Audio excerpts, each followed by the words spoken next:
Welcome to the Talkin VAWLS Network. My name is Boogie Bentley. What went down in the transfer portal this past cycle? You know, Tennessee, there were rumors they were going to be big spenders. They were going to go out. They were going to drop the bag. They were going to get that big name that everybody would be talking about, but that didn't really happen. And when I ask you guys, I say, grade Josh Heupel, grade this coaching staff on who they added in the portal this last cycle. Most of us are anywhere from between complete failure, an F, burn the program down, to middle of the pack, a C plus, maybe. I don't think any of us are going to sit here and pretend that we hit a home run in the transfer portal. Now, does that mean that the 2025 season is a wash? No, I don't think you have to live and die in the transfer portal. I mean, you went and you added some positions of need, right? We knew we needed help on the interior of the offensive line. You added Sam Pendleton. You added Wendell Moore Jr.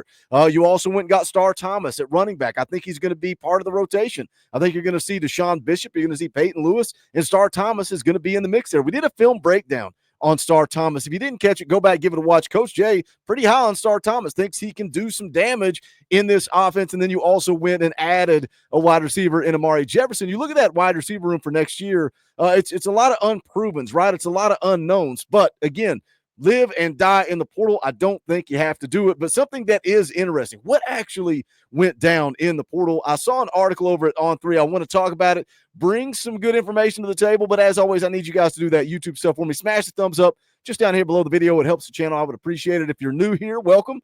We're not experts or insiders. We don't pretend to be that. What we are is exactly what you are. This channel is for the fans, by the fans. If you like it, subscribe, click the bell for notifications. You won't miss out when we go live or when we drive a video. Right now, live every Sunday night, 6:30 p.m. Eastern time.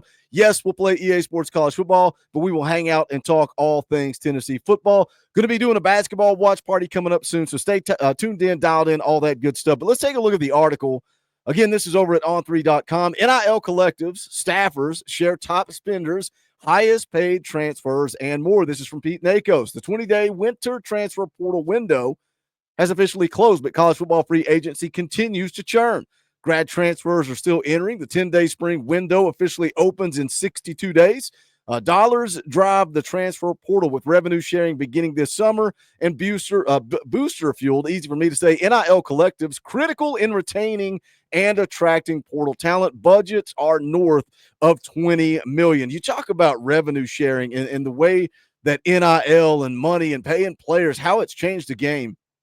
Off the field, complete chaos. Off the field, I think they've got to get some regulations in place and kind of dial this thing in. But on the field, like, what were your thoughts of the 2024 season as a whole? I thought expanding the college football playoff would devalue the regular season, but I think expanding the playoff, adding NIL, adding the portal, man, it's made for some fun football on the field. Look, Oregon was the only team to survive the regular season undefeated. Then they still get bounced out of the college football playoff by Ohio State. Notre Dame lost to Northern Illinois early in the season, still found themselves in the national championship game. Go look at the SEC alone, right? Look at the SEC conference play.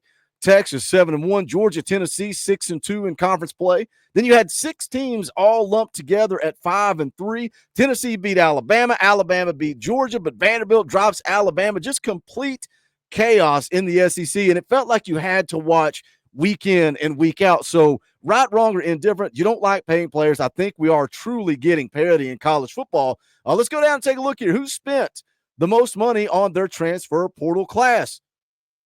This may interest you a little bit. ACC personnel staffer says Oregon, Ohio State, Miami, Tennessee. Tennessee mentioned here as who spent the most on their transfer portal class. Goes on down here, you see SEC NIL collective number 1. Again, these are all anonymous.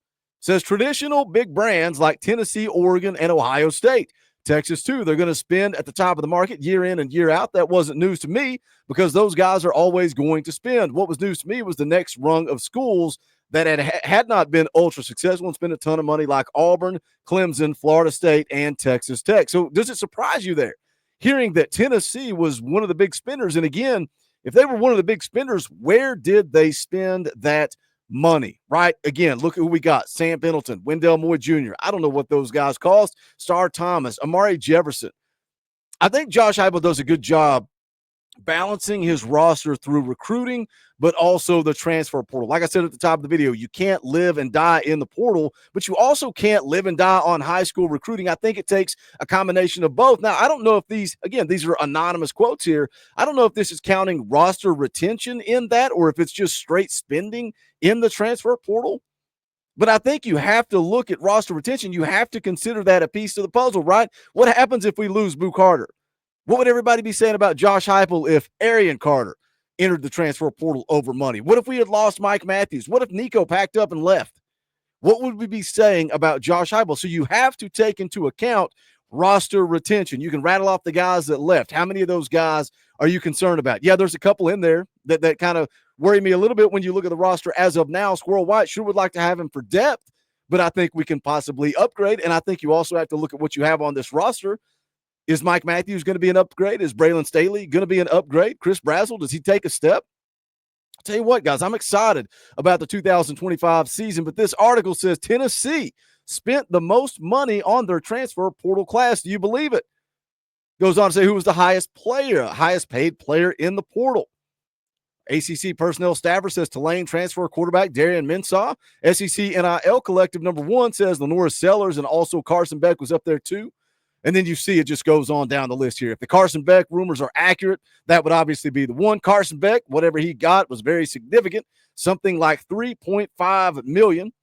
You got the Duke quarterback mentioned again. He got $3 million from what I heard. Carson Beck got 3.5. A lot of quarterbacks in here, and they're always going to be the highest paid. And that's, again, when you're grading Josh Heupel, when you're looking at this roster, when you talk about the transfer portal, when you talk about where you are spending your money, you've got 2 5-star offensive tackles. I've told you guys for years on this channel, I have it on good authority that this coaching staff, their focus is quarterback, guys to protect the quarterback on the outside, your offensive tackles, and guys that get after the quarterback from the edge position. If you look at the quarterbacks, the track record speaks for itself. You went and you got Nico. You went and you got Jake Merklinger. You went and you got George McIntyre. Now you got Faison Brandon. You want to talk about offensive tackles? I get it. People criticize Glenn Ellerby. He's got 2 5-star offensive tackles that are going to be starting on this football team in 2025. Yeah, you got to develop. You got to develop. You got to build that. You got to have growth. You can't just go sign a 5-star guy and not develop him. But I think we are spending money on quarterbacks, on offensive tackles, on edge rushers. Carson Beck, is he worth $3.5 million? I don't know. Let's roll on down here to the next one. This is where it gets wild, man. This is where it gets crazy. What was the craziest ask you had from a transfer? The requests from athletes and agents are getting pretty preposterous.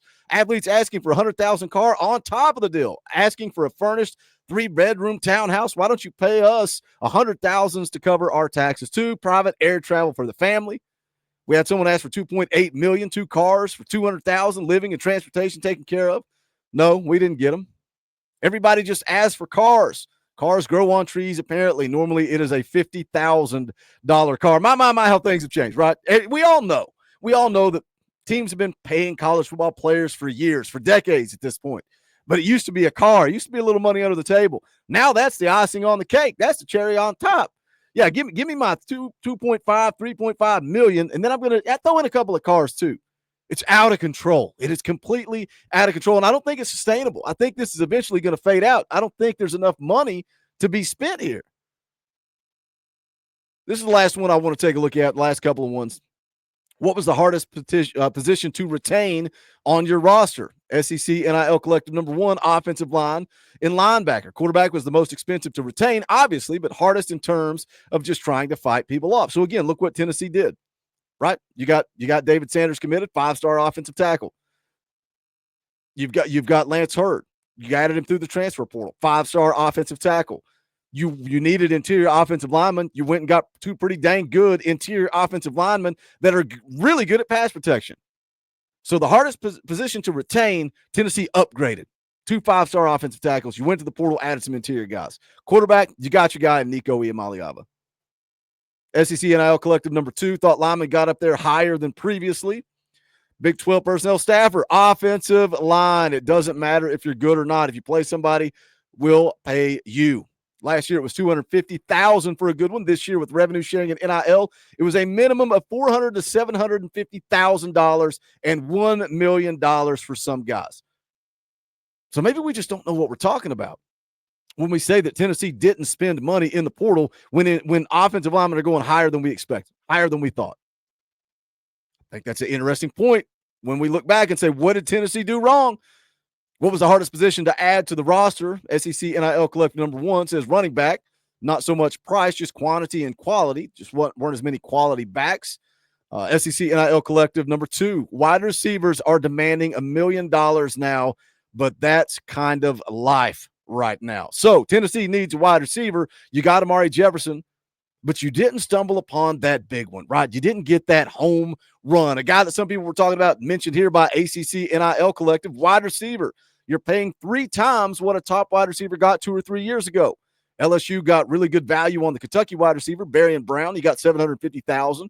That was a name that a lot of people were throwing around, right? We go get Brown and let's call it a day. But you got to look at the timing for Brown and when he went into the portal. He signed with LSU on December the 14th. Squirrel White didn't even go into the portal until almost 2 weeks later. So I think this coaching staff didn't really realize how severe the problem at wide receiver was going to be. They did not expect Squirrel White to go. So when Squirrel White packs up and leaves, Brown was already signed with LSU. That's a done deal. That's a wrap. That's a wrap.